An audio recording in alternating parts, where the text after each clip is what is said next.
سلام دوستان، مرزاد مرادی هستم. ترانه دستم بگیر رو گذاشته بودم و اینکه ویدیوشو گذاشته بودم و مورد استقبال واقع شد. با یه ورژن دیگه اجرا کردم از مرحوم فرمانده هستنی.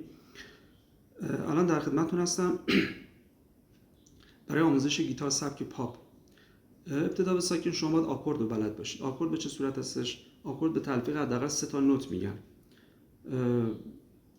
برای شروع در این قسمت شما نگاه بکنید، این قسمت های فلزی به صورت عمودی اینا رو فرت میگن. فاصله بین دو تا فرت رو یک پرده میگن.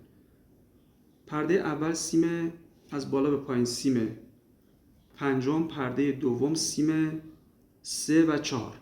دقت کنید 5 3 و 4.